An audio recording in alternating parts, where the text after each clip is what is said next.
హల్లెలూయా, హల్లెలూయా. మంచిది ప్రియులరా, ఈ దినము కూడి వచ్చిన ప్రతి ఒక్కరికి కూడా ప్రభువైన యేసుక్రీస్తు నామమున వందనములు చెల్లించుకుంటున్నాను. ఈ 2024 సంవత్సరంలో మొదటి నెలలో 2వ ఆదివారములో మనమందరము ప్రభు సన్నిధికి వచ్చి ఉన్నాం. ప్రియులరా, ఈ 2024 సంవత్సరము జనవరి నుంచి డిసెంబర్ వరకు దేవుడు మనలను తన రెక్కల చాటున నడిపించుటకు ఆయన ఎంతగానో సిద్ధంగా ఉన్నాడు.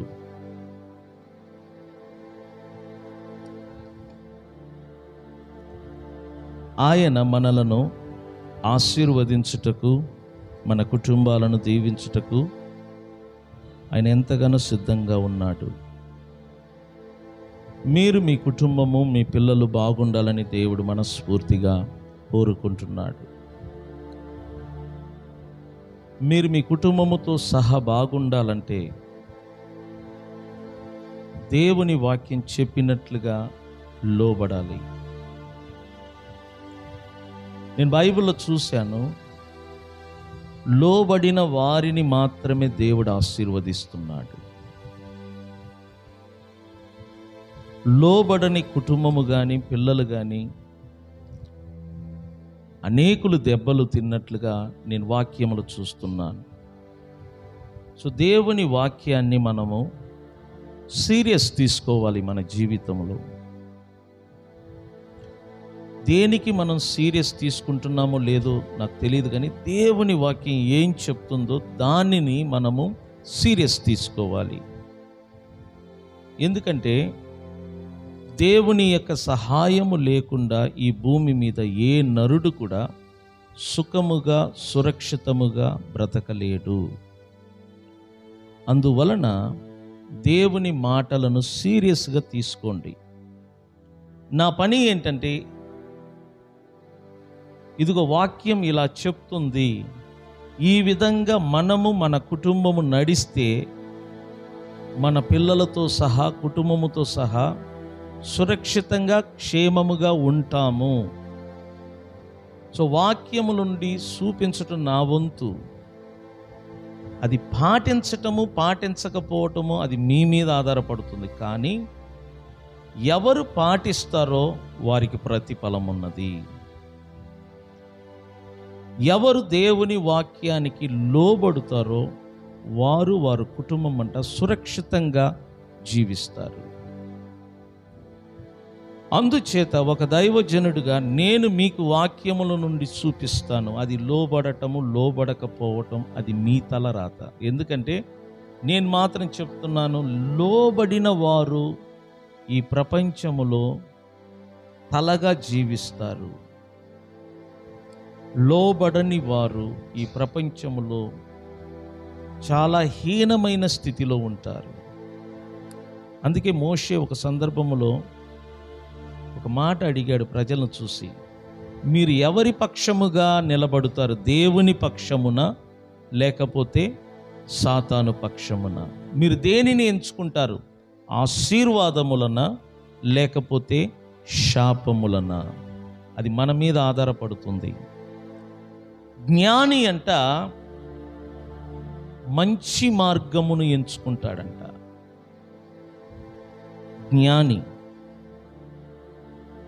జ్ఞాని అంట అపాయము వస్తుందని ముందుగానే పసిగట్టి అపాయము నుండి తన్ను తాను, తన కుటుంబాన్ని తప్పించుకోవటానికి ప్రయత్నం చేస్తాడంట జ్ఞాని. మూర్ఖుడంట అపాయముందని తెలిసి కూడా అందులో పోయి పడతాడంట. నేను చెప్తున్నాను, మీ జీవితము, మీ భవిష్యత్తు, మీ పిల్లల భవిష్యత్తు మీ చేతిలో ఉన్నది. ఈ 2024 సంవత్సరం మీ జీవితము, మీ పిల్లల జీవితము, మీ కుటుంబము, మీ భవిష్యత్తు మీ చేతిలో ఉన్నది.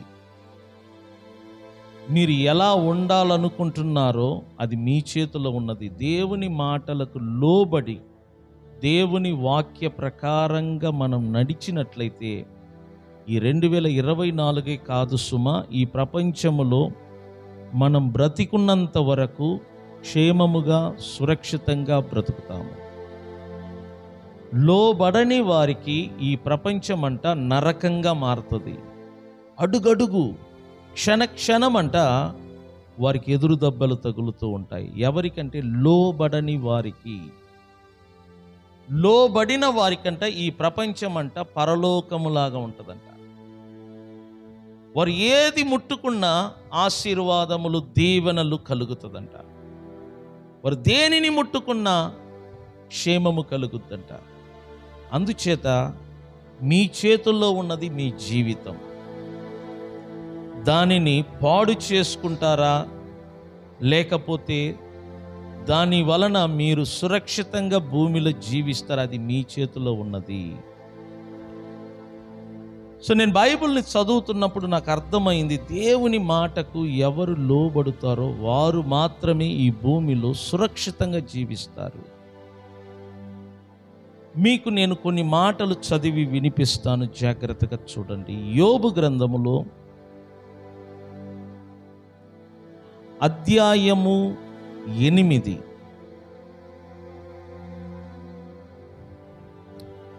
వాక్య భాగము 8వ వాక్యం నేను చదువుతాను. 9, 10 వరకు మీరు చూడండి. బైబిల్ అంటుంది, మనము నిన్నటి వారమే, మనకు ఏమీ తెలియదు. భూమి మీద మన దినములు నీడవలే ఉన్నది. 9వ వాక్యం, మునుపటి తరము వారి సంగతులను విచారించుము. వారి పితరులు పరీక్షించిన దానిని బాగుగా తెలుసుకొనుము. వారు నీకు బోధించెదరు కదా, వారు నీకు తెలుపుదురు కదా. వారు తమ అనుభవమును బట్టి మాటలాడుదురు కదా. ఈ 3 వాక్యములను చూడండి. మనము నిన్నటి వారము, మనకు ఏమీ తెలియదు. భూమి మీద మన దినములు నీడవలే ఉన్నది. భూమి మీద మన దినములు అంట నీడవలే ఉన్నది. నీడ క్షణముంటది, మరుక్షణములో నీడ మరుగైపోతుంది. మీరు చూడండి, నీడ క్షణముండి మరొక క్షణములో మరుగైపోతుందట. ఆ విధంగా ఉంటుందంట ఈ భూమి మీద మన దినములు. ఒక నీడ ఉండి ఎలా మరుగైపోతుందో మన దినములు కూడా ఎప్పుడు మరుగైపోతుందో ఎవరికి తెలియదు. నీ దినములు నీడవలే ఉన్నది. నీ దినములు, నువ్వు జీవిస్తున్న దినములు నీడవలే ఉన్నది. ఎప్పుడు నీ దినములు మరుగైపోతుందో నీడవలి నీకు తెలియదు.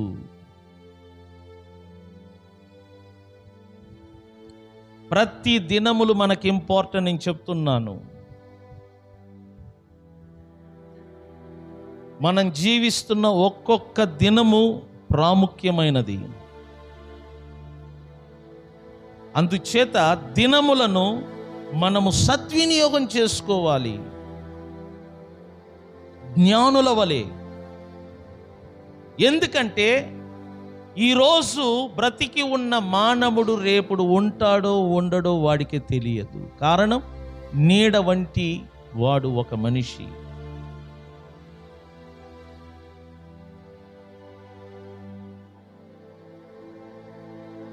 నీడ క్షణముండి మరొక క్షణములో మరుగైపోతుందంట. అదేవిధంగా మానవుని దినములు ఈ భూమి మీద అలా ఉంటుందంట.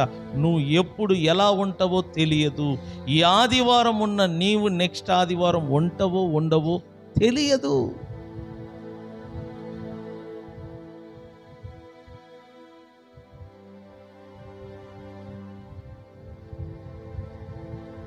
ప్రతి ఒక్కరూ రేపు అతనికి లేక వారికి ఏమి జరుగునో వారికి తెలియదు. అందుకే బ్రతికి ఉన్నప్పుడే ప్రాణం ఉన్నప్పుడే దినములను మనము సద్వినియోగం చేసుకోవాలి.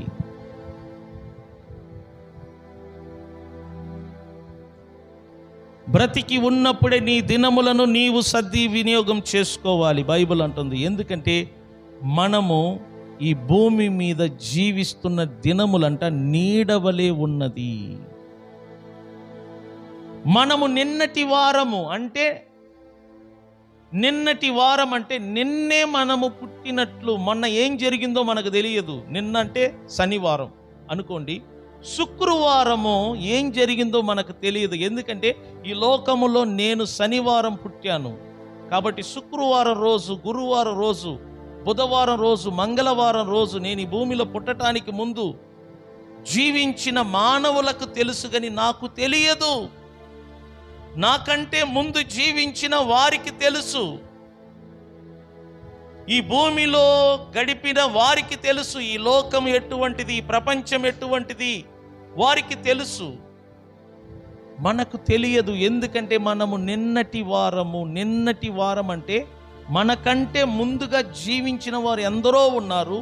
వారికి తెలిసిన అనుభవాలు ఇప్పుడు జీవిస్తున్న మనకు తెలియదు. అందుకే భూమిలో బ్రతికి ఉన్న మనమంట మనకంటే ముందు జీవించిన పూర్వీకులు వారి అనుభవాల ద్వారా మనం తెలుసుకోవాలి.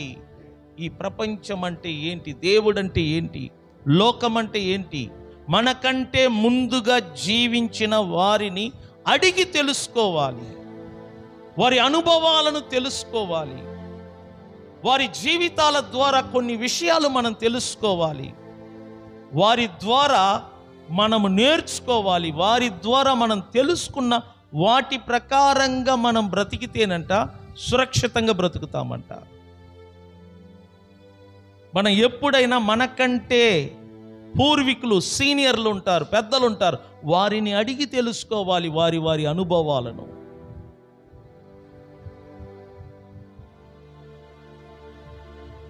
ఇతరుల జీవితాన్ని చదవాలి. అందుకే నేను చెప్తాను, ఇతరుల జీవితాన్ని చదవాలా,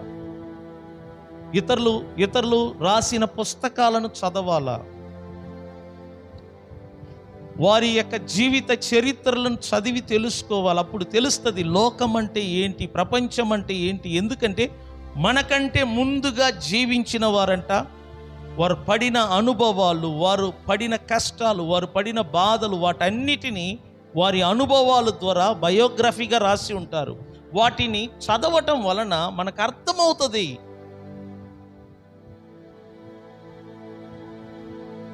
యోబు అదే అంటున్నాడు, మనము నిన్నటి వారము, మనకు ఏమీ తెలియదు. అంటే ఇప్పుడు జీవిస్తున్న మనకు ఏమీ తెలియదు. భూమి మీద మన దినములు నీడవలే ఉన్నది, ఎప్పుడు గతిస్తుందో మనకు తెలియదు. 9లో అంటున్నాడు, మునుపటి తరము వారు, అంటే మనకంటే ముందుగా జీవించిన వారు అన్నమాట. మనకంటే ముందుగా జీవించిన పెద్దలు, మునుపటి తరము వారు, వారి సంగతులు విచారించుము. అంటే మనకంటే ముందుగా జీవించిన వారి యొక్క సంగతులు, వారి యొక్క బయోగ్రఫీను మనం ఏం చేయాలంట, విచారణ అంటే ఎంక్వైరీ చేయటము, చదవటం ద్వారా. పిల్లలకు అదే నేను చెప్తా ఉంటాను. జీవితం బాగుండాలంటే నీకంటే ముందుగా జీవించిన వారి చరిత్రలను చదవాలా. బైబిల్ అంతటా ఏంటి తెలిసిన, మనకంటే ముందుగా జీవించిన వారి చరిత్రలు బైబిల్లో రాయబడి ఉంది. వారి చరిత్రలు చదవాలి, వారిని ఫాలో అవ్వాలి. వారు రాసిన మాటలను చదివి ఆ మాటలను మనము అనుసరించినట్లయితే వారు ఏ ప్రతిఫలము పొందారో వారిని అనుసరిస్తున్న మనము కూడా అదే ప్రతిఫలము పొందుతాము. నేనైతే ఎదుటి వారి జీవితములను చదువుతానండి. నేను ఎక్కువగా నాకు ఇష్టం. 1997 సంవత్సరంలో అంబానీ జీవితాన్ని ఎంతగా చదివానో తెలిసిన, అంబానీ బయోగ్రఫీ, ఆయనను గూర్చిన, ఆయన పడిన కష్టాలు, ఆయన పడిన వేదనలు, ఆయన బయోగ్రఫీని చదువుతున్నప్పుడు నాకు అర్థమైంది. ఊరికినే ఎవరు గొప్పవాళ్ళు కారు. గొప్ప వాళ్ళందరూ ఏదో స్కూల్కి వెళ్ళి ఏదో ఒక కాలేజీలో చదివిన వాళ్ళు ఎవడు గొప్పవాడు కాదు. నేను చెప్తున్నాను, గొప్పవాడు ఎప్పుడు కూడా గొప్పవాడు జీవితాన్ని చదివి ఆ వ్యక్తిలాగా తన్ను తాను ఎవరు మార్చుకుంటారో వారే గొప్పవారు అవుతారు. తల్లిదండ్రులు, నేను మరలా చెప్తున్నాను, గొప్పవారు అందరూ కూడా ఎదుటి వారి జీవితములను చదువుతారంట. చదివి వారి జీవితములో ఉన్న మేలైన వాటిని ఎవరు అనుసరిస్తారో వాళ్ళు గొప్పవాళ్ళు అవుతారు.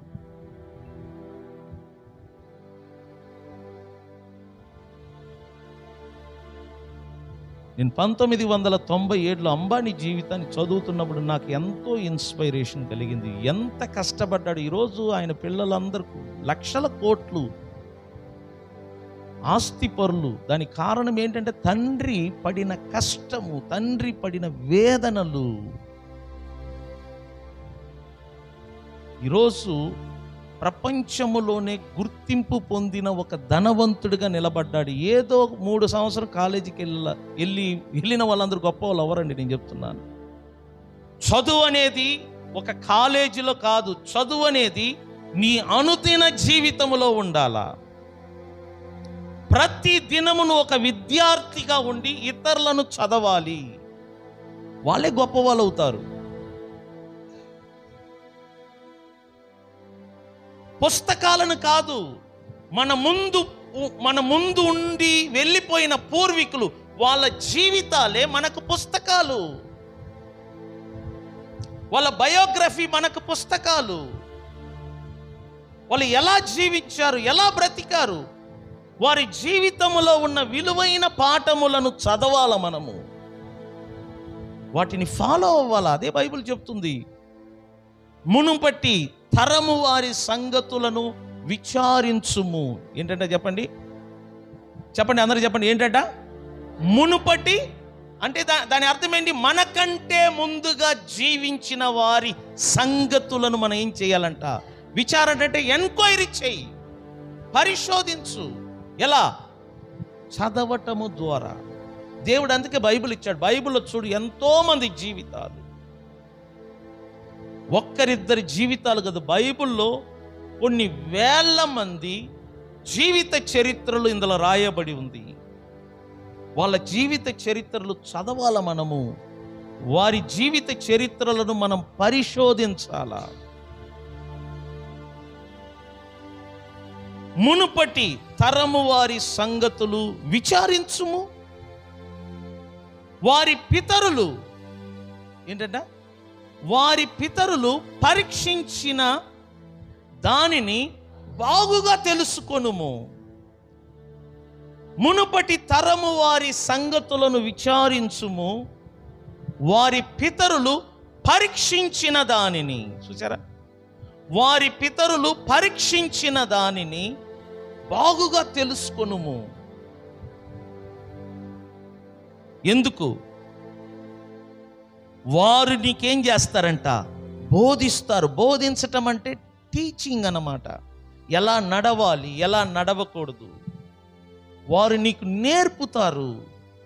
వారు నీకు బోధిస్తారు. వారి అనుభవాలు నీకు పాఠాలుగా నేర్పుతాయి.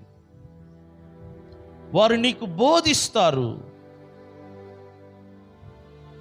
నీకు తెలియని విషయాలను వారు తెలుపుతారు. వారు నీకు బోధిస్తారు. నీకు తెలియని విషయములను వారు ఏం చేస్తారంటే నీకు తెలుపుతారు.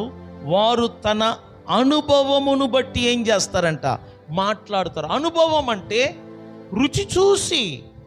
రుచి చూసిన దానిని చెప్తారు. బాబు, ఇది నిప్పు, ఈ నిప్పుతో ఆటలాడవద్దు, నిప్పులో ఏలు పెడితే కాలిపోతుంది. మేము తెలిసి తెలియక ఒకప్పుడు నిప్పులో ఏలు పెట్టాను, ఆ నిప్పు వలన నేను కాల్చబడ్డాను, దాని వలన నేను బాధపడ్డాను. ఇది నిప్పు, దాని జోలికి వెళ్ళవద్దు. వారు అనుభవముతో తెలుసుకున్నారు, మనకు తెలుపుతున్నారు, నిప్పు జోలికి వెళ్ళవద్దు. అప్పుడు మనం ఏం చెయ్యాలా? అనుభవముతో తెలిపిన ఆ పాఠములను మనం ఫాలో అవ్వాలా. పెద్దలు చెప్పారు ఇది నిప్పు అని, పెద్దలు చెప్పారు వాటి జోలికి వెళ్తే కాల్చబడుతుందని. ఆ మాటలను బట్టి మనం ఏం చేయాలంటే నిప్పు జోలికి వెళ్ళకుండా నిప్పుకు దూరంగా ఉండాలి. అందుకే నేను చెప్తున్నాను, పెద్దల యొక్క అనుభవము మనకు పాఠాలు. పెద్దలు చెప్పిన మాటలను మనం అనుసరించాలి. పెద్దలు చెప్పిన మాటలను మనం ఫాలో అవ్వాలి. అప్పుడే మనం బాగుంటాం. ఎందుకంటే మనము నిన్నటి వారము, మనకి ఏమీ తెలియదు. నిన్నటి వారము, నిన్నే జన్మించాం, మనకు అనుభవం లేదు, మనకేమీ తెలియదు. కాబట్టి మనకంటే ముందుగా జీవించిన పెద్దలు, పూర్వీకులు, వారి అనుభవాలను మనం అడిగి తెలుసుకోవాలి.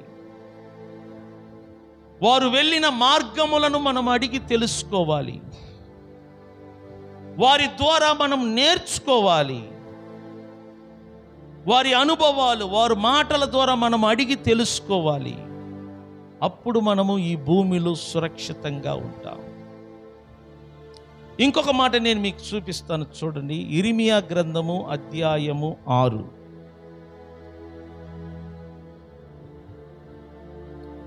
ఇర్మియా గ్రంథము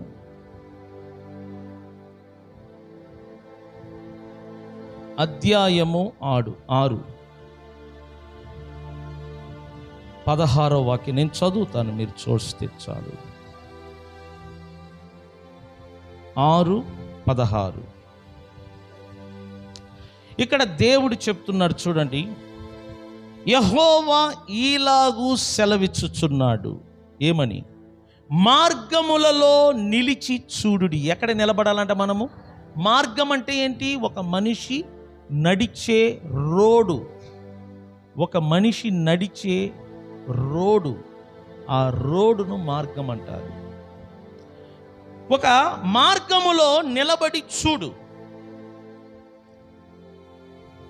అప్పుడు నీకు కనబడుతుందంట. ఏంటది? పురాతన మార్గములను గూర్చి విచారించుడి. దేనిని మనం విచారణ చేయాలా? పురాతనము. చూసారా, యోబు కూడా అదే చెప్తున్నాడు, పురాతన సంగతులను విచారించుడి. ఇర్మియా ఏమంటున్నాడు? ఇర్మియా కాదు, దేవుడు ఇర్మియా ద్వారా మాట్లాడుతున్నాడు. ముందే మాట అక్కడ క్లియర్గా ఉంది, యెహోవా ఈలాగు సెలవిచ్చుచున్నాడు. అంటే దేవుడు స్వయముగా ప్రవక్త అయిన ఇర్మియా ద్వారా మాట్లాడుతున్నాడు. పురాతన మార్గములను గూర్చి విచారించుడి. ఫస్ట్ మనం మార్గములలో నిలబడాలి. సెకండ్, నిలబడిన తర్వాత విచారణ చెయ్యాలి. విచారణ అంటే ఎంక్వైరీ. విచారించాలా 10 మందిని. ఎప్పుడైనా చూడండి, విచారణ చేయువాడంట ప్రపంచం మొత్తం తిరగలడంట. నాకు ఆ అలవాటు ఉంది, నేను ఎక్కడికి వెళ్ళినా సిగ్గుపడను, అడుగుతా. ఒకసారి ఒక పాపను తీసుకురావటానికి భువనేశ్వర్ వెళ్ళాం. ఒడియా భాష అక్కడ. నాకు ఒడియా తెలియదు, హిందీ అయితే అర్థమవుతుంది, ఇంగ్లీష్ అర్థమవుతుంది, ఒడియా భాష నాకు అర్థం కాదు. ఆ పాపను తీసుకురావటానికి సరైన అడ్రస్ లేదు, అక్కడ భాష కూడా నాకు తెలియదు. కానీ కరెక్ట్గా ఆ పాప ఏ ఇంట్లో ఉందో ఆ ఇంటికి వెళ్ళాను. ఎలా? విచారణ చెయ్యటము. చదువుతో పని లేదండి, సిగ్గుపడకుండా విచారణ చేసేవాడంట ప్రపంచం అంతా తిరుగుతాడంట. విచారణ అంటే అడిగి తెలుసుకోవటం, తెలియని దానిని. సిగ్గుపడకూడదు, మనకు తెలియని దానిని అడిగి తెలుసుకోవాలి. ఎవరు సిగ్గుపడతారో వారి జీవితంలో పైకి రారు. సిగ్గుపడకూడదు తెలియని వాటిని తెలుసుకోవటానికి. బైబిల్ అంటుంది కదా, మనము నిన్నటి వారము, మనకు ఏమీ తెలియదు. అంటే దాని అర్థం ఏంటి? ఈ లోకములో మనకు అన్ని తెలుసని మనం అనుకుంటాం, కానీ వాస్తవానికి మనకి ఏమీ తెలియదు. తెలియనప్పుడు సిగ్గుపడకుండా అడిగి తెలుసుకోవాలి. సిగ్గుపడకుండా అడిగి తెలుసుకోవాలి. బైబిల్ అదే చెప్తుంది, విచారణ చేయుడి, అడిగి తెలుసుకో. నేను చాలా మందిని చూశాను, అడిగితే ఏమని అనుకుంటారా, అడిగితే నన్ను తక్కువ అంచనా వేసుకుంటారా? అయ్యని మనకు అనవసరం. తెలియని వాటిని తెలుసుకోవటానికి సిగ్గుపడకూడదు. అడిగి తెలుసుకోవాలి. చూడు, తెలియని ఊరు, తెలియని ప్రాంతం, సరి అయిన అడ్రస్ లేదు నా దగ్గర. మరి ఆ పాపను తీసుకురాగలిగామంటే ఎలా? కరెక్ట్గా ఆ పాప ఉన్న ఇంటికి వెళ్ళాం. ఆ పాపను తీసుకురాగలిగామంటే విచారణ చెయ్యటము ద్వారా, అడిగి తెలుసుకోవటం. నేను ఎక్కడికైనా వెళ్ళగలను. అదే అలవాటు మా పిల్లలకి ఇస్తున్నాను. పిల్లలను కూడా నేను తరుముతూ ఉంటాను, వెళ్ళు వెళ్ళు అంటాను. ఎందుకంటే వెళ్ళటం వలన అనుభవం వస్తుంది, వెళ్ళటం వలన నేర్చుకుంటారు. నేను మా పిల్లల్ని తీసుకెళ్ళను, ఎందుకంటే నేను తీసుకెళ్తే వాళ్ళు ఎదగలేరు. వాళ్ళని వదిలేయాలా, ఫ్రీగా వదిలేయాలా. అప్పుడు వాళ్ళు నలుగురిని అడుగుతారు, అడిగి అడిగి తెలుసుకొని చేరవలసిన గమ్యం చేరతారు.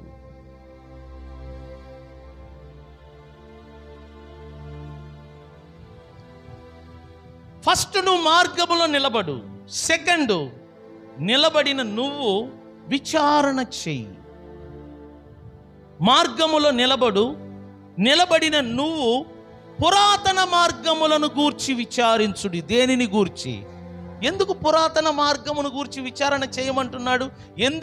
ఎందుకంటే పూర్వీకులను గూర్చి విచారణ చేస్తే వారి అనుభవాల ద్వారా, వారు నేర్చుకున్న పాఠాల ద్వారా నీకు తెలియని విషయాలు తెలుస్తుంది. పూర్వీకుల దగ్గర జ్ఞానం ఉంటుంది, పెద్దల్లో జ్ఞానం ఉంటుంది. వారు పడిన కష్టాలు, వారు పడిన అనుభవాలన్నిటినీ పాఠాలుగా మనము నేర్చుకోవాలా వాళ్ళ దగ్గర నుంచి. పురాతన మార్గములను విచారించుడి. తర్వాత ఏంటంటే చూడండి, మేలు కలుగు మార్గంట. అంటే మార్గములలో కూడా మేలు కలుగు మార్గముంది, కీడు కలిగించు మార్గముంది. కాబట్టి నువ్వు మార్గములో నిలబడు. పురాతన సంగతులను గూర్చి, పూర్వీకులను విచారించుడి. దేనిని గూర్చి విచారణ చెయ్యాలా? మేలు కలిగించు మార్గం ఏది, కీడు కలిగించు మార్గం ఏది? నువ్వు విచారణ ద్వారా మనకంటే ముందుగా జీవించిన పూర్వీకుల అనుభవాల నుండి మనం తెలుసుకోవాలి. అయ్యా, నేను ఈ మార్గములో వెళ్ళవచ్చా? నేను వెళ్తున్న మార్గము కరెక్టా కాదా? నేను చేసే పని కరెక్టా కాదా? నా కుటుంబము ఈ సంవత్సరము క్షేమముగా, మా పిల్లలు క్షేమముగా ఉంటే ఏ మార్గములో మేము వెళ్ళాలి? మేము ఎలా ఉండాలి? ఎలా ఉంటే మా పిల్లలు బాగుంటారు? ఎలా ఉంటే భార్యాభర్తలు మేము బాగుంటాం? ఎలా ఉంటే నా బిడ్డలు నాకు లోబడతారు? ఎలా ఉంటే మేము ఆర్థికంగా ఎదుగుతాం? ప్రతి మేలుకరమైన మార్గములను అడిగి తెలుసుకోండి. అన్ని తెలుసు అని మాత్రం అనుకోవద్దు.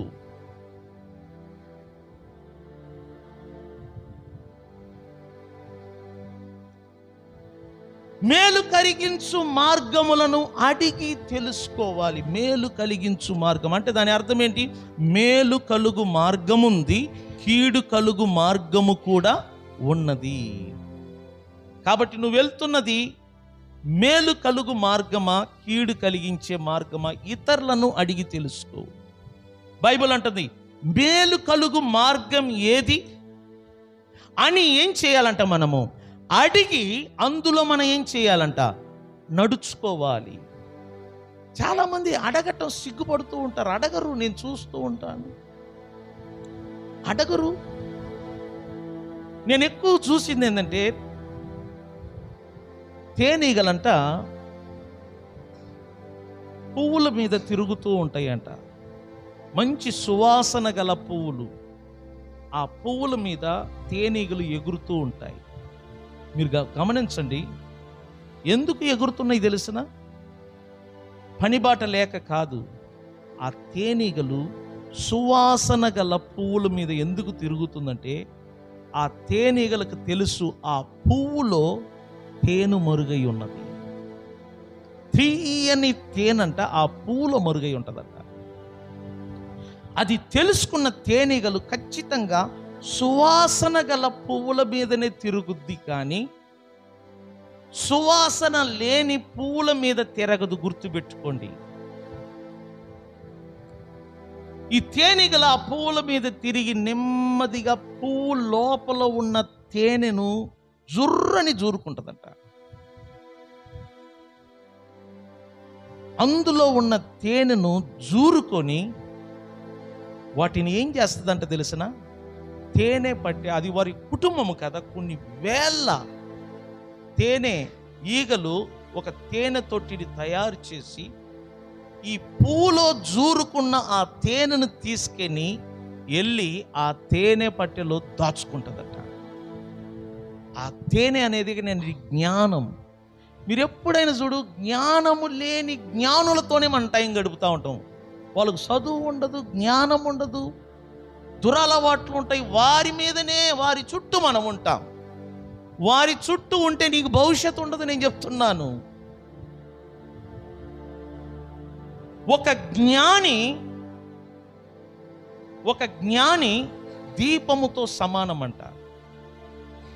జ్ఞానము లేని వారందరూ ఆ జ్ఞాని దగ్గరికి వస్తే తన దీపము, తన వెలుగుతో జ్ఞానము లేని వారిని వెలిగిస్తాడంట.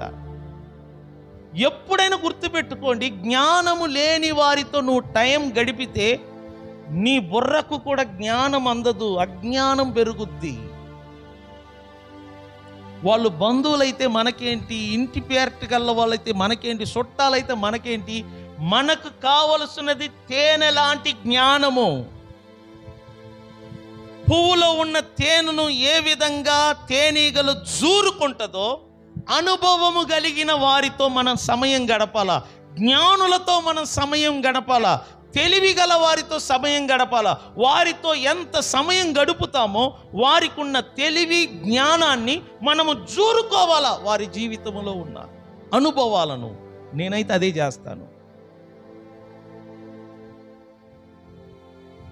నాకు చుట్టాలైతే ఎవడైతే నాకేంటి, నేను మాత్రం మనిషిని లెక్క చేయను. నేను చెప్తున్నాను కదా, ఉపయోగం లేని మనిషితో కూర్చోవటం కంటే కాముగా ఇంట్లో గదిలో కూర్చోవటం బెస్ట్ నా దృష్టిలో. వేస్ట్ అండి, నేను చెప్తున్నాను. నేను ఎదగాలంటే నాకు జ్ఞానం కావాలా, నాకు జ్ఞానం కావాలంటే అనుభవము గల వారితో సమయం గడపాలా. నేను చెప్తుంటాను, మనం ఎదగాలంటే కొన్నిటిని నరికి వెయ్యాల. చెట్టు ఎదగాలంటే ఆ చెట్టును చుట్టుకున్న పిచ్చి మొక్కలను నరికి వెయ్యాల, తప్పదు. మరి చెట్టును చెలికించటం ఎందుకు తోటలకు ఒక్కొక్కసారి, సంవత్సరానికి ఒకసారి చెలికిస్తూ ఉంటారు? కారణం ఏంటంటే పనికిరాని కొమ్మలు, ఎండిపోయిన కొమ్మలు పనికొచ్చే కొమ్మలను పాడు చేస్తుందంట. కాబట్టి పనికిరాని కొమ్మలను ఆ తోట యజమానుడు ఏం చేస్తాడంట? నరికి పారేయమంటాడు. అట్లాగనే పనికిరాని మనుషులు, పనికిరాని స్నేహం, ఉపయోగం లేని మనుషులతో సమయం గడపటం పరమ వేస్ట్ నా దృష్టిలో. బైబిల్ అదే చెప్తుంది. ఏమంటుంది బైబిలు? అపహాసకులు కూర్చున్న చోటున ఎవరంట? అపహాసకులు అంటే ఆ పదానికి అర్థం ఏంటి తెలిసిన? అపహాసకులు అంటే ఆ పదానికి అర్థం ఏంటి తెలిసిన? ఎగతాళి చేయువారు, హేళన, ఎగతాళి చేయు. అపహాసం అంటే మోకర్స్ అంటారు బైబుల్, లేకపోతే స్కాఫర్స్ అంటారు ఇంగ్లీష్లో. మోకింగ్ చేయటం. స్కాపర్స్ అంటే ఇప్పుడు మన ముందు ఒకరు వెళ్తున్నారు అనుకో, వారిని కామెంట్స్ చేయటం, వారిని చూసి నవ్వటం, వారి మీద కామెంట్స్ చేయటం, వారిని చూసి నవ్వటం, వీరిని ఏమంటారంటే అపహాసకులు. బైబిల్ అంటుంది ప్రభు అయిన యేసుక్రీస్తు యొక్క రెండవ రాకడకు గుర్తంట అపహాసకులు ఈ ప్రపంచములో పెరిగిపోతారట. అంటే ఆయన రాకడ దినానికి ముందంట అనేకులు అపహాసకులు అపహాసించుచు వచ్చెదరు అని బైబిల్ చెప్తుంది. అంటే అపహాసించే వాళ్ళు ఎక్కువ అవుతారు. అదే గుర్తు ఆయన రాకడకు. నేను చెప్తున్నాను, అపహాసకులు కూర్చున్న చోటున దేవుని బిడ్డలు కూర్చోకూడదు. నేను చెప్తున్నాను, వారి వలన నీకు లాభం ఉండవచ్చు కానీ నీ భవిష్యత్తు పాడవుతుంది. రెండవదిగా పాపుల మార్గమున మనం ఏం చేయకూడదంట. ఏ మార్గమున చెప్పండి? ఏ మార్గమున? మార్గములలో నిలిచి చూడుడి అని వాక్యం ఉంటుంది. కానీ ఏ మార్గములలో నువ్వు నిలబడకూడదు? పాపుల మార్గమున. పాపులంటే ఎవరండి? బైబిల్ అంటుంది, ప్రభువైన యేసు క్రీస్తునందు విశ్వాసము ఉంచని ప్రతి మనిషి దేవుని దృష్టిలో ఏమై ఉన్నాడు? పాపి అయి ఉన్నాడు. అవిశ్వాసులందరూ పాపులుగా గుర్తించబడ్డారు. ఆదాము వంశములో పుట్టిన ప్రతి మానవుడంట పాపిగా గుర్తించబడ్డాడు. యేసునందు విశ్వాసము లేని ప్రతి నరుడు పాపిగా గుర్తించబడ్డాడు. కాబట్టి పాపులు వెతకాల్సిన పని లేదు. ఎక్కువ మంది మన చుట్టూ ఉన్నారు పాపులే. వారి మార్గములో నిలబడకూడదు.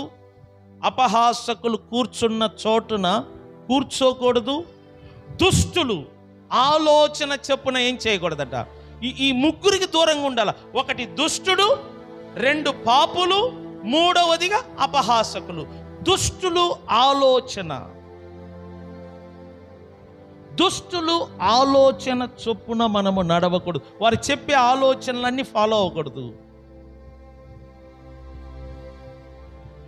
గుర్తుపెట్టుకోండి, దుష్టులు, పాపులు, అపహాసకులు వారి ఆలోచనను ఫాలో అవ్వకూడదు. వారి మార్గములో మనం నిలబడకూడదు. వారు కూర్చున్న స్థలములలో మనం ఏం కాకూడదు, కూర్చోకూడదు. ఏమవుతుంది కూర్చుంటే? నిలబడితే ఏమవుతుంది? వాళ్ళ ఆలోచన పాటిస్తే ఏమవుతుంది? ఏమవ్వదు. నువ్వు వారిలాగా మారిపోతావు రెప్పపాటున. నువ్వు రక్షించబడ్డావు. పౌలు అంటాడు, మీరు కృపచేత రక్షించబడ్డారు, మీరు కృపచేత నీతిమంతులుగా పిలవబడుతున్నారు. దేవుడంట మిమ్ములను నీతిమంతులుగా చూస్తున్నాడు.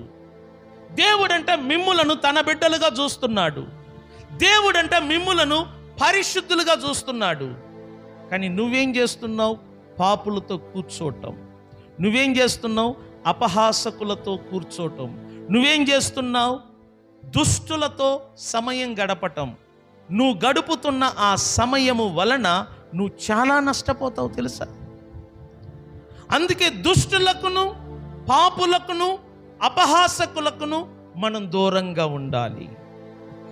బహుశా దుష్టులు ఈ ప్రపంచంలో విఐపిగా ఉండవచ్చు. అయితే ఏంటి?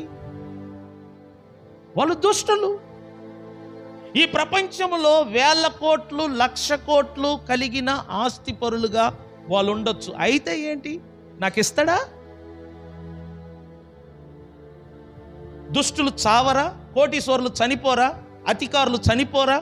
అసలు పూరి గుడిసెలో ఉన్నవాడికైనా మంచి సావు వస్తుంది, కానీ పరిపాలకులకు మంచి సావే రావట్లేదు నా దృష్టిలో. కుక్కైనా క్షేమంగా చచ్చిపోతుంది, పరిపాలన చేసేవాడికి మంచి సావే రావట్లేదు. గుర్తుపెట్టుకోండి, ఈ ప్రపంచంలో ఎవరు ఏది గొప్ప కాదని మనం అనుకుంటున్నాం గొప్ప అని. ఏది ఎవరు గొప్ప కాదు. మన జీవితం అంట, మన దినములంట నీడ వంటిదంట. ఎప్పుడు గతించిపోతుందో ఎవరికి తెలియదు. అందుకే ప్రాణం ఉన్నప్పుడే మన దినములను మనము సద్వినియోగము చేసుకోవాలి.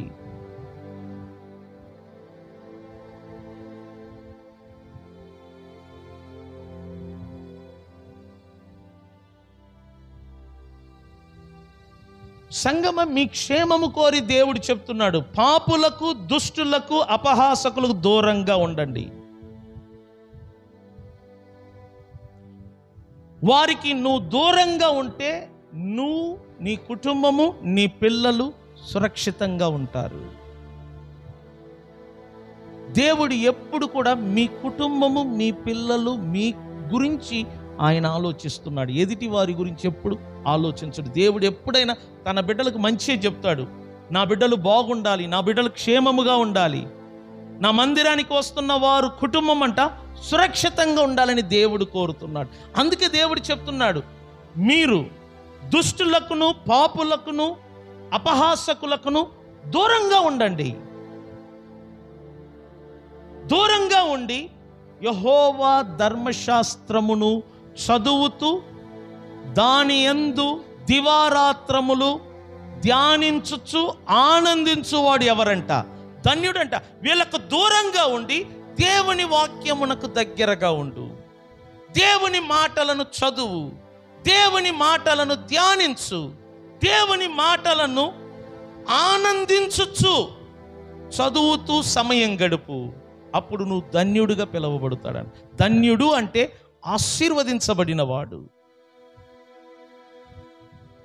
బైబిల్ అంటుంది, ఎవరు దేవుని వాక్యమునకు సమీపంగా ఉంటారో, ఎవరు దుష్టులకును పాపులకును అపహాసకులకును దూరంగా ఉండి దేవుని మాటలకు సమీపంగా ఉండి దేవుని మాటలను ధ్యానిస్తూ దేవుని మాటలకు లోబడుతూ ఎవరు జీవిస్తారో, బైబిల్ అంటుంది ఆ వ్యక్తి అంతా నీటి కాలువల ఓరన నాటబడిన ఒక చెట్టులాగా ఉంటాడంట. ఎలా ఉంటాడంటే చెప్పండి, ఎలా ఉంటాడంటే చెప్పండి. మీరు ఎప్పుడైనా చూడండి, ఏ చెట్టు నీళ్లకు దగ్గరగా ఉంటుందో, ఏ చెట్టు వేరు నీళ్లకు సమీపంగా ఉంటుందో ఆ చెట్టు అంట పచ్చగా కనపడుతుందంట. ఆ చెట్టు ఆకు వాడదంట, ఆ చెట్టులో ఉన్న ఆకు అంట రాలదంట. తగిన కాలమందు ఆ చెట్టు ఫలమిస్తూ ఉంటుందంట. దాని అర్థం ఏంటి? ఆ చెట్టు పచ్చగా కనబడుతుంది, ఆ చెట్టు వాడదు, ఆ చెట్టులో ఉన్న ఆకులు రాలదు. అలాగనే దాని కాలం వచ్చినప్పుడు ఆ చెట్టు ఏమిస్తుందంట చెప్పండి? ఫలం ఇస్తుందంట. ఆ విధంగా మనం ఉంటామంట. మీరు వాడిపోకుండా, మీరు రాలిపోకుండా తగిన కాలమందు ఫలమిచ్చు ఒక చెట్టులాగా ఉండాలంటే దేవుడు మీతో చెప్తున్నాడు, మీరు దుష్టులకును పాపులకును అపహాసకులకును దూరంగా ఉండి దేవుని వాక్యముగా పిలువబడుతున్న ఈ గ్రంథమును చేత పట్టుకో, ఈ గ్రంథమును చదువు, ఈ గ్రంథమును చదువుతూ ఆనందించు.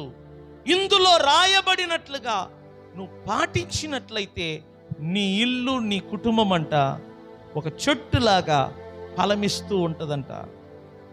ఒక చెట్టులాగా పచ్చగా కనబడుతూ ఉంటారంట.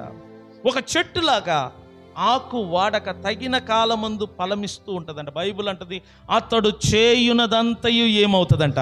నువ్వు ఏ పని చేస్తావో అది సక్సెస్ అవుతుంది. నువ్వు ఏదనుకుంటావో అది సక్సెస్ అవుతుంది. నువ్వు అనుకున్నది, నువ్వు చేసే ప్రతి పని లాభకరంగా ఉంటుందంట. ఈ 2024 సంవత్సరములో దేవుని బిడ్డలారా, నువ్వు చేస్తున్న వ్యాపారము, నీ పని, బైబిల్ అంటుంది దేవుడంట నీ చేతి పనిని ఆశీర్వదిస్తాడంట. దేనిని అంటే, దేవుడు నిన్ను ఆశీర్వదించాలంటే నీ చేతికి ఏదో ఒక పని తెలిసి ఉండాలా.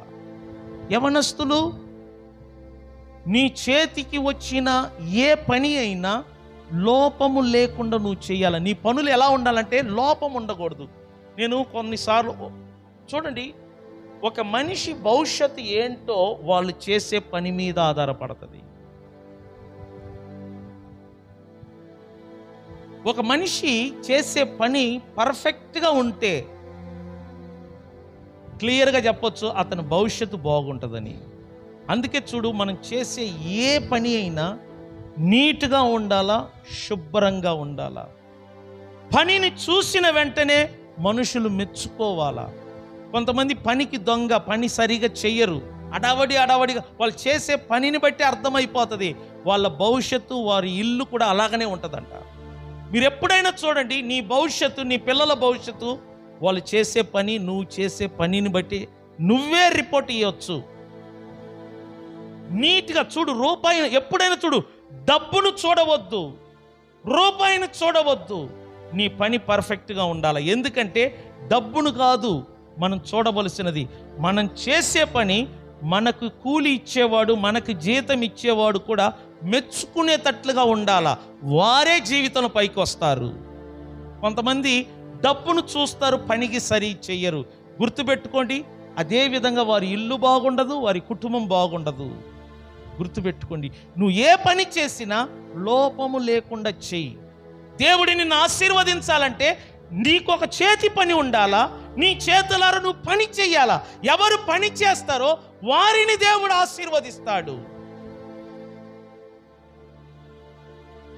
పని చెయ్యని వారిని దేవుడు ఆశీర్వదించడు. అందుకే ప్రతి మనిషి పని చెయ్యాలా, ఏదో ఒక పని చెయ్యాలా.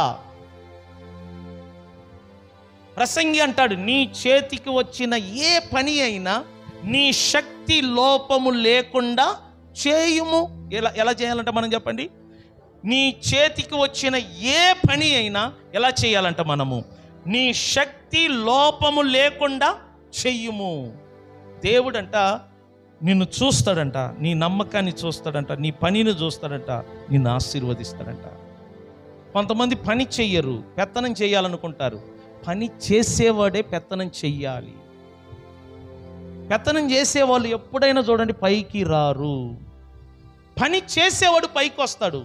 పని చేసేవాడినే యజమానులు కూడా మెచ్చుకుంటారు. పని చేసేవాడినే దేవుడు కూడా మెచ్చుకుంటాడంట. చేతులు పైకెత్తి స్తోత్రం చెప్పండి. కాబట్టి అర్థం చేసుకోండి, మీరు చేయునదంతయు సఫలం అవ్వాలా ఈ సంవత్సరం అంటే మీరు ఖచ్చితంగా దేవునికి దగ్గరగా ఉండండి. దేవుని వాక్యానికి దగ్గరగా ఉండండి.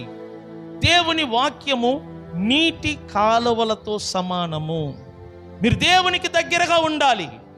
దేవుని సన్నిధికి దగ్గరగా ఉండాలి. దేవుని మాటలు వింటూ ఉండాలి. దేవుని వాక్యమును ధ్యానించాలి. అప్పుడు దేవుడు నువ్వు చేసే ప్రతి పనిని కూడా ఆశీర్వదిస్తాడు. నమ్మిన వారు చేతులు పైకెత్తి గట్టిగా స్తోత్రం చెప్పండి. గట్టిగా స్తోత్రం చెప్పండి. గట్టిగా స్తోత్రం చెప్పండి. ఇప్పుడు ఇర్మియా గ్రంథానికి రండి. మళ్ళా అక్కడ చూడండి, మేలు కలుగు మార్గము ఏదో అది అడిగి తెలుసుకో. మేలు కలుగు మార్గం ఏది అని అడిగి ఏం చేయాలంట? మనము అడగాలి. అయ్యా, ఈ సంవత్సరం అంతటా నేను నా కుటుంబం బాగుండాలంటే నేనేం చెయ్యాలి? నా పొలము బాగుండాలంటే నేనేం చెయ్యాలి? నా తోట బాగుండాలంటే నేనేం చెయ్యాలి? నా వ్యాపారము అభివృద్ధి అవ్వాలంటే నేనేం చెయ్యాలి?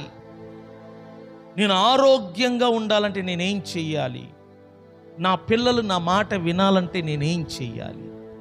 భార్యాభర్తలైన మేము సంతోషంగా ఉండాలంటే మేమేం చెయ్యాలి? ఎలా బ్రతకాలి? కుటుంబంలో ఆర్థికము పెరగాలంటే నేనేం చెయ్యాలి? నేను కొత్త ఇల్లు కట్టుకోవాలనుకుంటున్నాను, నేనేం చెయ్యాలి? నూతనమైన స్థలము, పొలము, తోట కొనాలనుకుంటున్నా, నేనేం చెయ్యాలి? అనుభవము కలిగిన వారిని మనం అడిగి తెలుసుకోవాలి. అడగకుండా అమ్మైనా అన్నం పెట్టదంట. అలాగనే మనం అడగకుండా ఏది కూడా మనకు దొరకదు, రాదు. దేవుని బిడ్డలారా అర్థం చేసుకోండి. అడిగి తెలుసుకో. మేలు కలుగు మార్గం ఏదో అడిగి తెలుసుకో. తెలుసుకుంటే సరిపోదు. నేనేం చెయ్యాలని అడిగితే సరిపోదు. వారు చెప్పినప్పుడంట, వారు చెప్పిన మాటలను అనుసరించి మనం ఏం చెయ్యాలా? అది మన ప్రాబ్లం ఏంటి తెలిసిన? వింటాము కానీ పాటించం. అదే మన తలనొప్పి. చదువుతాము కానీ అందులో ఉన్నట్టుగా మనం నడుచుకోము. వింటాము, చెప్పినట్లుగా నడవము. బైబిల్ అంటుంది, అడిగి తెలుసుకొని అందులో నడుచుకొనుడి. అప్పుడంట బైబిల్ అంటుంది, అప్పుడు మీకేం కలుగును? నెమ్మది. డబ్బు ఇవ్వని నెమ్మది అంట నీకు దొరుకుతుందంట. ఎప్పుడు తెలిసిన? నువ్వు మేలైన మార్గాన్ని అడిగి తెలుసుకొని ఆ మార్గములో నువ్వు నడుచుకుంటేనంట నీకు నెమ్మది కలుగును. ఏం కలుగునంట చెప్పండి? మీకు ఒక విషయం చెప్పేదా? నెమ్మది నీకు ఎప్పుడు కలుగుతుందో నీకు అన్నీ కలిగినట్టే. నెమ్మది అంటే ఏంటి తెలుసనా? విశ్రాంతి. నెమ్మది అంటే సుఖము, ఆరోగ్యము, ఐశ్వర్యము. ఒక ఇంట్లో ఎప్పుడు నెమ్మది కలుగుద్దో ఆ ఇంటికి అన్నీ దొరుకుద్దండి. మనిషికి, కుటుంబానికి కావలసినది నెమ్మది. ఆ నెమ్మది నీకు కలగాలి అంటే నువ్వు మార్గములో నిలబడాలి. ఆ మార్గములో నిలబడి పురాతనమైన సంగతులు, పూర్వీకులను విచారణ చేసి తెలుసుకోవాలి. వేటిని? ఏ మార్గము మేలు కలిగిస్తుందో వాటిని అడిగి తెలుసుకొని ఆ మార్గములో నువ్వు ఎప్పుడు నడుస్తావో అప్పుడు నీకేం కలుగుతుందంట? నెమ్మది కలుగును.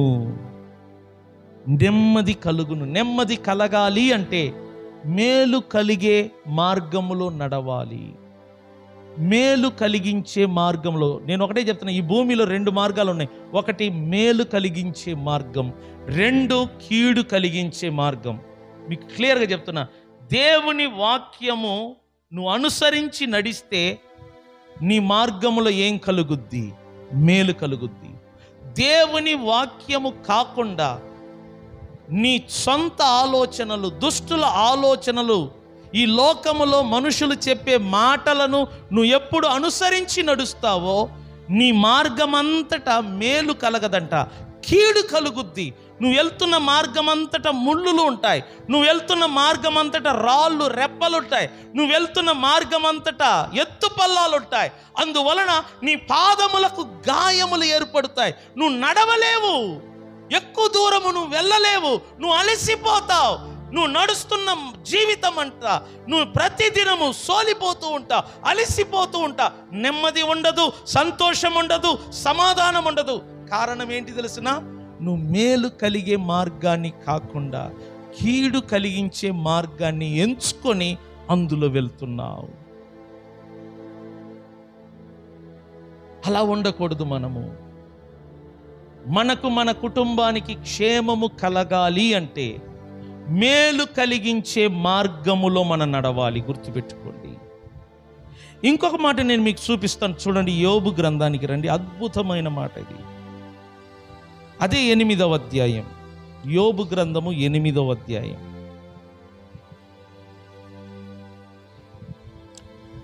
ఒకసారి సంతోషంగా ఉన్నాను అన్న వాళ్ళు గట్టిగా స్తోత్రం చెప్పండి. ఒక 3 సార్లు చెప్పండి. నేను నీళ్ళు తాగే వరకు, నేను తాగేంతవరకు చెప్పుకుంటా ఉండండి. నేను అలేలుయాను అన్నాను కానీ తేపమని అనలా. ఏపుతున్నారు అలేలుయా అనండి. అలేలుయ గట్టిగా చెప్పండి.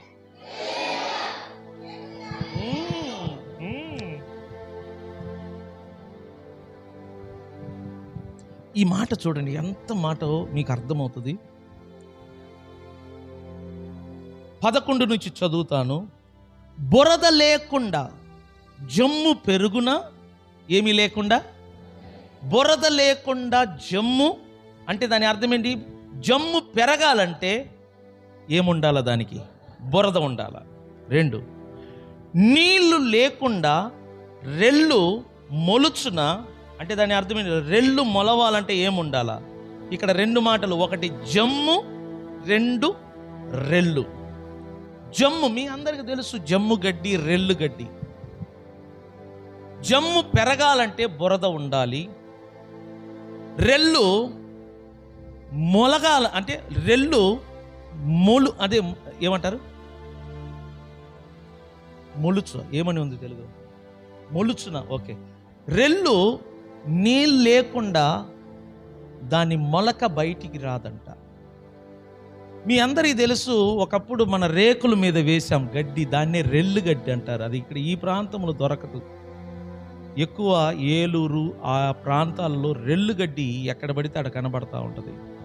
మన ఏరియాలో చాలా తక్కువ రెల్లు. నీళ్ళున్న చోటంట రెల్లు మొలుస్తుందంట, బురద ఉన్న చోటంట జమ్ము మొలుస్తుందంట. దాని గురించి ఆయన ఏమంటున్నాడు చూద్దాం. 12వ వాక్యంలో, అది కోయబడక ముందు బహూ పచ్చగా ఉంటుందంట. రెల్లు కానీ జమ్ము కానీ కోయటానికి ముందు ఎలా ఉంటుందంట? పచ్చగా ఉంటుందంట. కోయబడటానికి ముందు, జమ్మైనా రెల్లైనా కోయబడటానికి ముందు బహూ పచ్చగా ఉంటుందంట. మరలా ఏమంటున్నాడు చూడండి, ఇతర మొక్కలన్నిటికంటే త్వరగా ఈ 2 ఏమైపోతుందంట? వాడిపోతుందంట. రెల్లు కానీ జమ్ము కానీ కోయబడటానికి ముందు బహూ పచ్చగా ఉంటుందంట, ఇతర మొక్కలన్నిటికంటే త్వరగా వాడిపోతుందంట. గుర్తుపెట్టుకోండి, భక్తుడు అంటున్నాడు, బురద లేకుండా జమ్ము పెరగదు, నీళ్లు లేకుండా రెల్లు గడ్డి మొలవదు. ఈ 2 కోయబడటానికి ముందు ఎలా ఉంటుందంట చెప్పండి? బహూ పచ్చగా ఉంటుందంట. ఎలా అంట చెప్పండి? అంత పచ్చతనంగా ఉంటుందంట కోయబడటానికి ముందు. అలాగనే ఇతర మొక్కలన్నిటికంటే త్వరగా ఏమైపోతుందంట? వాడిపోతుందంట. ఇప్పుడు భక్తుడు ఏమంటున్నాడు చూడండి, దేవుని మరచు వారందరి గతి అట్లే ఉండును. అంటే ఎవరెవరు దేవుణ్ణి మరుస్తారో, మర్చిపోతారో వారందరు గతి రెల్లులాగా, జమ్ములాగా త్వరగా వాడిపోతారంట. ఇతర మొక్కల కంటే రెల్లంట ఎంతో ఎత్తు ఎదుగుద్దంట, జమ్ము కూడా ఎదుగుద్దంట. అది కొయ్యటానికి ముందు బహు పచ్చగా ఎదుగుద్దంట. ఎంత పచ్చదనంగా ఎదుగుద్దో ఖచ్చితంగా దాన్ని ఒక రోజు ఏం చేస్తారంట, కోసి వేస్తారంట. ఇతర మొక్కల కంటే పచ్చగా ఎత్తుగా ఎదిగినను త్వరగా వాడిపోతుందట. ఇది వాడిపోతుంది, ఇతర మొక్కలు నిలిచి ఉంటుంది. అదేవిధంగా దేవుని మరచు జనులందరూ కూడా త్వరగా వాడిపోతారు, త్వరగా ఎండిపోతారు. అప్పుడు అర్థం చేసుకోండి, నీ కుటుంబము, నీ పిల్లలు బాగుండాలంటే మీరు రెల్లుగడ్డిలాగా, జమ్ముగడ్డిలాగా ఉండకూడదు. రెల్లుగడ్డి చూడు ఎంత స్పీడ్గా ఎదుగుద్దో, జమ్ము చూడు ఎంత స్పీడ్గా ఎదుగుద్దో, చూడటానికి పచ్చగా కనబడుతుంది, ఎంతో అందంగా కనబడుతుంది, కానీ అంత తొందరగా వాడిపోతుందట. చాలామంది ఈ లోకములో ఉన్నవారు ఎదుగుతారు, ఆర్థికంగా, కుటుంబ పరంగా ఎదుగుతారు, వారి ఆస్తిపాస్తులు ఎదుగుతూ ఉంటాయి. కానీ బైబిల్ అంటుంది రెల్లు గడ్డిలాగా, జమ్ము గడ్డిలాగా త్వరగా వారు ఏమైపోతారంట, వాడిపోతారంట. ఎవరంటే తెలిసిన, దేవుని మరుచు జనులు, భక్తిహీనులు.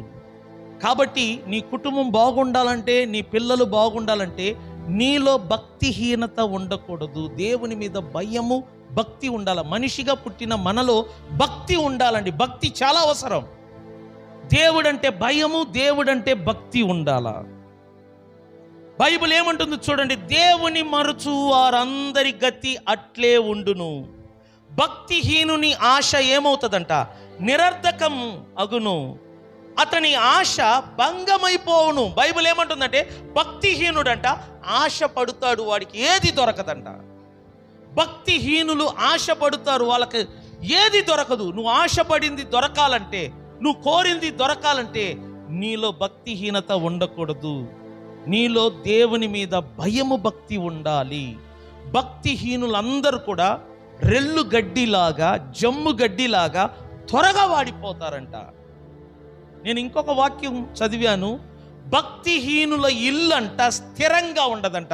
దాని అర్థం ఏంటంటే, ఎవరిలో దైవ భక్తి ఉండదో, ఎవరిలో దేవుడంటే భయం ఉండదో, ఆ ఇల్లు, ఆ కాపురము, ఆ కుటుంబం అంట స్థిరంగా ఉండదంట.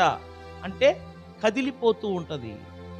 నీ ఇల్లు, నీ కుటుంబము స్థిరంగా ఉండాలంటే, నీ ఇల్లు, నీ కుటుంబము బాగుండాలంటే, నువ్వు ఆశించింది నీకు దొరకాలంటే, నువ్వు కోరుకున్నది నీకు దొరకాలంటే, నువ్వు చేతులారా చేసే పనిని దేవుడు ఆశీర్వదించాలంటే, నువ్వు చేయునదంతయు సఫలము అవ్వాలంటే నీలో దేవుడంటే భయము, దేవుడంటే భక్తి ఉండాలా.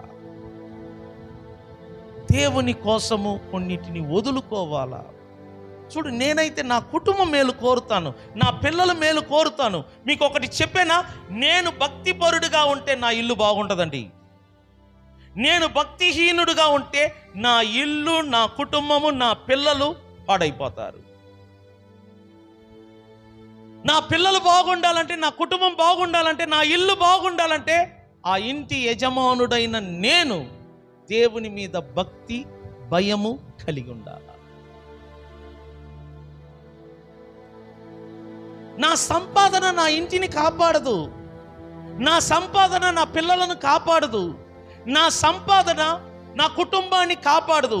ఎందుకంటే డబ్బును నేను వాడుకోవాలి తప్ప డబ్బు నన్ను వాడుకోదు. నా క్యారెక్టర్ ఉంది చూసారా, నా జీవితం ఉంది చూసారా, దానిని బట్టి నా ఇల్లు, నా కుటుంబము, నా పిల్లలు బాగోలు అంటే వారు బాగుపడటము, పాడవటము అది నా మీద ఆధారపడుతుంది. అందుకని నేను చెప్తున్నా, నీ యొక్క క్యారెక్టర్ ఇంపార్టెంట్. నిన్ను బట్టి నీ ఇల్లు, నిన్ను బట్టి నీ కుటుంబం, నిన్ను బట్టి నీ పిల్లలు పాడవటము, బాగుపడటం అది కేవలం కుటుంబ యజమానుని బట్టి.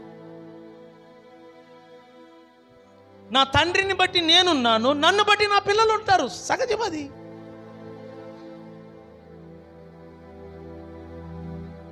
నేను ఈ ఊరికి వచ్చినప్పుడు నా మైండ్లో ఒకటే ఆలోచన, మా నాన్నగారు పాస్టర్, నేను ఏదైనా చెడు మార్గంలో వెళ్తే ఆ ఎఫెక్ట్ మా నాన్నగారికి తగులుద్ది. నేను రాంగ్ రూట్లో పోతే ప్రజలు మా నాన్నగారిని విమర్శిస్తారు. ఈ భయం నాకు ఉంటుంది. ఈ భయమును బట్టే నేను హాయ్ అంటాను తప్ప ఎవరితో పూసుకోను. సెంటర్లో కూర్చోవటం నాకు తెలియక కాదు, అందరితో తిరగటం నాకు తెలియక కాదు, నాకు చేత కాక కాదు సుమా. నేను అనుకుంటే అందరినీ ఆకట్టుకోగలను, అందరినీ నా చుట్టూ తిప్పుకోగలను, ఎందుకంటే టాలెంట్ ఉంది. కానీ నా పని అది కాదు. నా పని ఏంటంటే ఎవరైనా చర్చికి రావాలి, చర్చికి ఆహ్వానిస్తాను, చర్చికి ఆకర్షిస్తాను తప్ప వారి వైపు నేను ఎప్పుడు పోవటం ఇష్టపడను. కారణం ఏంటంటే మా నాన్నగారు పాస్టర్. నన్ను బట్టి ఆయనకి మంచి పేరు, నన్ను బట్టి ఆయనకి చెడ్డ పేరు వస్తుంది. ఈ భయం అండి నన్ను రాంగ్ రూట్లో పోకుండా కాపాడింది.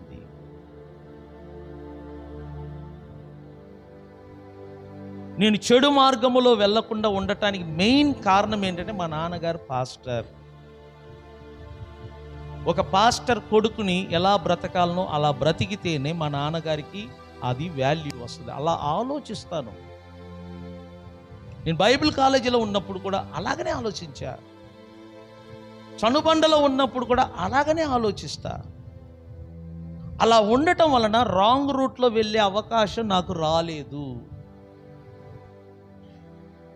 ప్రతి యవనస్తులు నేను బాప్టిజం పొందాను, నేను బల్ల తీసుకుంటున్నాను, నేను చర్చికి వెళ్తున్నాను, నేను రాంగ్ రూట్లో పోతే మా పాస్టర్కి చెడ్డ పేరు వస్తుంది, మా చర్చికి చెడ్డ పేరు వస్తుంది, నన్ను కన్న తల్లిదండ్రులకు చెడ్డ పేరు వస్తుంది. ఆ భయం ఉందనుకో ఖచ్చితంగా నువ్వు రాంగ్ రూట్లోకి వెళ్ళవు. నేను బాప్టిజం తీసుకున్నాను, నేను నెల నెల ప్రభు శరీరమును, ప్రభు రక్తమును నేను త్రాగుతున్నాను, నన్ను వందల మంది ప్రజలు చూస్తున్నారు. నేను రాంగ్ రూట్లో వెళితే నా వలన చర్చికి చెడ్డ పేరు వస్తుంది, నా వలన నా పాస్టర్ గారికి చెడ్డ పేరు వస్తుంది, నా వలన నాకు బల్లేస్తున్న వారికి చెడ్డ పేరు వస్తుంది, నా వలన నా కుటుంబానికి చెడ్డ పేరు వస్తుంది. ఆ భయం ఉందనుకో ఆడపిల్ల కానీ మగపిల్ల కానీ ఎవరైనా రాంగ్ రూట్లోకి వెళ్ళరండి. నేను చెప్తున్నాను. ఎద్దు, బైబిల్ ఏమంటుంది అంటే ఎద్దు తన కామందును ఎరుగున, అంటే తాను ఎవరో ఏంటో ఎద్దు ఎరుగునంట. మరి బాప్టిజం పొందిన నువ్వు ఎవరో ఏంటో ఎరుగుదువా? అర్థం చేసుకో. రెల్లు గడ్డి, జమ్ము గడ్డి ఎంత వేగవంతంగా ఎదిగి నాశనం అవుతుందో, దేవుని యందు భయము భక్తి లేని వారంట, దేవుని మరుచు వారందరూ కూడా అలాగనే వాడిపోతారంట, అలాగనే ఎండిపోతారంట. వారి ఆశ భంగమైపోతుంది, వారి ఆశ నిరర్ధకమగున. అంటే వాళ్ళు ఆశపడ్డ వాళ్ళకి ఏది దొరకదు, వాళ్ళు కోరింది ఏది దొరకదు. కారణం ఏంటి తెలిసిన? వారిలో భక్తిహీనత. సంగమా అర్థం చేసుకో. ఈ 2024 సంవత్సరం మీరు చేయునదంతయు సఫలం అవ్వాలంటే, ఈ 2024 సంవత్సరం నీకు నీ కుటుంబానికి క్షేమము కలగాలి అంటే, ఈ 2024 సంవత్సరములో మీరు ఆశించింది, మీరు కోరింది మీకు దొరకాలంటే, దుష్టులకు, పాపులకు, అపహాసకులకు దూరంగా ఉండి దేవుని వాక్యం అనే పరిశుద్ధ గ్రంథానికి దగ్గరగా ఉండి ధ్యానించండి, వాటి ప్రకారంగా నడవండి. 2, మేలైన మార్గములో నడవండి. విచారణ చెయ్యండి, అడిగి తెలుసుకో. నీకంటే ముందు ఉన్న పెద్దలను, నీకంటే ముందున్న అనుభవము గల వారిని అడిగి తెలుసుకో. వారి బయోగ్రఫీని అడిగి తెలుసుకో. వారి జీవితంలో జరిగిన మంచి చెడులను అడిగి తెలుసుకో. వాటిని తెలుసుకొని మేలు కలిగించే మార్గములో నడువు. అప్పుడు నీకు క్షేమమంట, అప్పుడు నీకు సుఖము కలుగుద్దంట, అప్పుడు నీకు ఆశీర్వాదం కలుగుద్ది, అప్పుడు నీకు ఐశ్వర్యము కలుగుద్ది. మీరు, మీ పిల్లలు, మీ కుటుంబం అంట సురక్షితంగా ఆరోగ్యంగా క్షేమముగా ఈ భూమిలో గడుపుతారు. నమ్మిన వారు గట్టిగా స్తోత్రం చెబుతారా? కాబట్టి దేవుని వల్ల నేను ముగిస్తున్నాను. సీరియస్గా తీసుకోండి దేవుని మాటలను. సీరియస్గా మీ చేతిలో ఉన్న బైబిల్ గ్రంథమేనండి మీకు మ్యాప్ రోడ్డు. మీ చేతుల్లో ఉన్న బైబిల్ గ్రంథమే మీరు ఏ మార్గములో నడవాలి మీకు చూపిస్తుంది. మీ చేతుల్లో ఉన్న బైబిల్ గ్రంథమే మేలుకరమైన మార్గాన్ని చూపిస్తుంది. మీ చేతుల్లో ఉన్న బైబిల్ గ్రంథమే ఈ 2024 మాత్రమే కాదు, నువ్వు భూమిలో బ్రతికి ఉన్నంత వరకు నీవు, నీ ఇల్లు, నీ కుటుంబము సురక్షితంగా క్షేమముగా ఎలా జీవించాలనో నీకు కావలసిన ప్రతి ఉపదేశమును బోధించగలిగే గ్రంథము నీ చేతుల్లో ఉన్న బైబిల్ గ్రంథము. చేతులు పైకెత్తి గట్టిగా దేవుని స్తోత్రం చెప్దామా? కాబట్టి మేలైన మార్గములో నడవండి సంగమా. దేవుడు మిమ్ములను, మీ కుటుంబాలను 2024 అంతటా మేలైన మార్గములో నడిపించి మీకు క్షేమమును, మీకు ఆరోగ్యమును, మీకు స్వస్థతను, మీకు ఐశ్వర్యమును కలగజేసి మీ కోరికలను, మీ వాంఛలను తీరుస్తాడు. నీవు చేయు ప్రతి పనిని ఆయన ఆశీర్వదిస్తాడు. నీ వ్యాపారమును ఆశీర్వదిస్తాడు.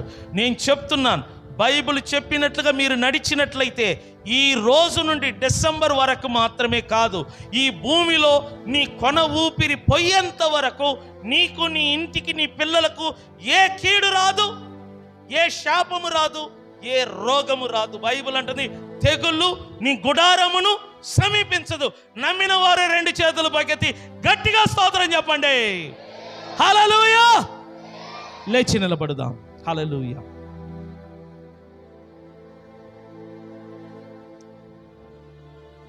కొద్ది క్షణం వినిన ఈ మాటలను బట్టి, ప్రభు మనతో మాట్లాడిన ఈ మాటలను బట్టి మన 2 చేతులు పైకెత్తి ఆ దేవునికి మహిమ కలుగునట్లుగా, ఘనత కలుగునట్లుగా కొద్ది క్షణం మనస్ఫూర్తిగా దేవాతి దేవునికి స్తోత్రములు చెల్లించుదాం. అందరూ స్తుతించండి. కొద్ది క్షణము స్తుతించండి దేవుని బిడ్డలు.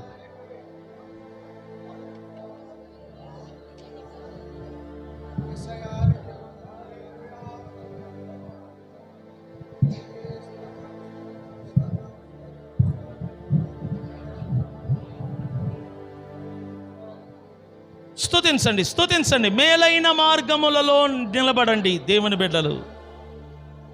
పురాతనమైన మార్గములను విచారణ చేయుడి, మార్గములో నిలువుడి. పురాతనమైన మార్గములను విచారణ చేయుడి. మేలు కలుగు మార్గములను అడిగి తెలుసుకొని అందులో నడువు, అందులో నడువు. అప్పుడు నీకు, నీ ఇంటికి, నీ కుటుంబానికి క్షేమము కలుగునుగాక. హల్లెలూయా. స్తోత్రములు తండ్రి. మీరందరూ బాగుండాలని దేవుడు కోరుతున్నాడు. మీరు, మీ పిల్లలు, మీ పిల్లల పిల్లల తరాలు బాగుండాలని దేవుడు కోరుతున్నాడు. అటువంటి దేవునికి చేతులు పైకెత్తి కొద్ది క్షణము స్తోత్రములు చెల్లించుదాము. దేవుని స్తుతించండి దేవుని బిడ్డలు.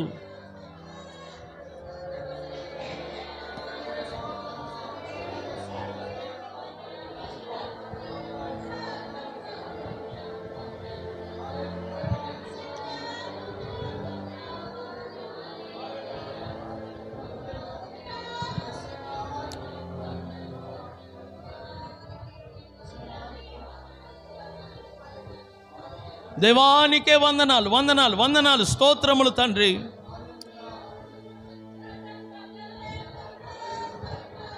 మా దినములు నీడ వంటివై ఉన్నది ప్రభువా. మా దినములు నీడ వంటిదై ఉన్నది. మా దినములు నీడ వంటిదై ఉన్నది. ప్రతి దినము నీ సన్నిధితో మమ్మలను నడిపించండి. ప్రతి దినము నీ కృపతో మమ్మలను నింపండి. నీ కృపతో మమ్మలను ఆవరింప చేయమని వేడుకుంటున్నాము తండ్రి. హల్లెలూయా. మీరు మాతో మాట్లాడినందుకు స్తోత్రం. ప్రతి యవన బిడ్డలతో మీరు మాట్లాడినందుకు స్తోత్రం. ప్రతి స్త్రీలతో మీరు మాట్లాడినందుకు స్తోత్రం. ప్రతి పురుషులతో మీరు మాట్లాడినందుకు స్తోత్రము తండ్రి. ఇదిగో మేము నీ వాక్యమునకు సమీపంగా ఉండుటకు సహాయం. ప్రతి దినము నీ వాక్యమును చదవాలి. ప్రతి దినము నీ వాక్యమును ధ్యానించాలి ప్రభువా. మీరు ఇచ్చిన గ్రంథము కొరకు స్తోత్రములు ప్రభువా. మమ్మలను నడిపించండి.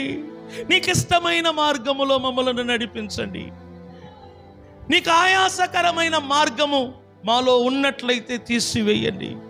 నిన్ను దుఃఖించుట, నిన్ను దుఃఖపరిచే కార్యములు మాలో ఉన్నట్లయితే వాటిని మాలో నుండి తొలగించండి.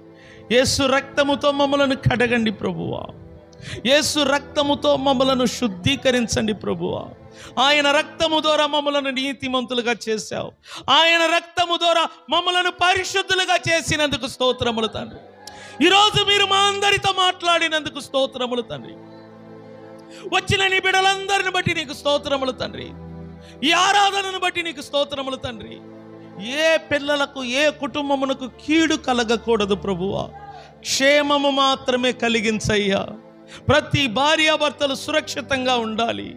భార్యాభర్తలు కలిసిమెలిసి ఉండాలి. పిల్లలు తల్లిదండ్రులకు లోబడే స్వభావమును దయచేయండి. పిల్లలు తల్లిదండ్రులకు లోబడే స్వభావమును దయచేయి. తల్లిదండ్రులు ఇష్ట ప్రకారంగా బిడ్డలు జీవించుటకు సహాయము చేయండి. చదువుకున్న వారిని ఆశీర్వదించండి. మంచి ఉద్యోగాలను దయచేయండి.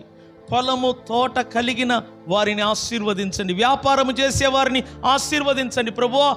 ఇక్కడికి వస్తున్న ప్రతి బిడ్డలు ఆర్థికంగా, ఆరోగ్యంగా, క్షేమము కలిగి అభివృద్ధి చెందునుగాక యేసు నామమున నేను ఆజ్ఞాపిస్తున్నాను తండ్రి. తెగుళ్ళు రాకూడదు ప్రభువా. నష్టము రాకూడదు. వ్యాపారములు కానీ, కుటుంబములు కానీ కలతలు రాకూడదు. ప్రతి చీకటిని, ప్రతి దుష్టాత్మ క్రియలను యేసు నామమున పాని వెళ్ళగొడుతున్నాము తండ్రి. అభివృద్ధి, క్షేమము, ఆరోగ్యం యేసు నామమున మీ అందరికీ కలుగునుగాక అని ఆజ్ఞాపిస్తున్నాము తండ్రి. ప్రతి ఒక్కరిలో చిరునవ్వును మీరు పుట్టించండి. నీ బిడ్డలు వెళుతున్నప్పుడు సంతోషంగా, ఆరోగ్యంగా వెళుటకు సహకరించమని ప్రభువైన యేసుక్రీస్తు నామమున ప్రార్థన ద్వారా అడిగి వేడుకుంటున్నాము పరమ తండ్రి. రెండు చేతులు పైకెత్తి ఒక్కసారి ప్రభు మనందరితో మాట్లాడినందుకు గట్టిగా దేవుని స్తోత్రం చెబుదామా? హల్లెలూయా, హల్లెలూయా.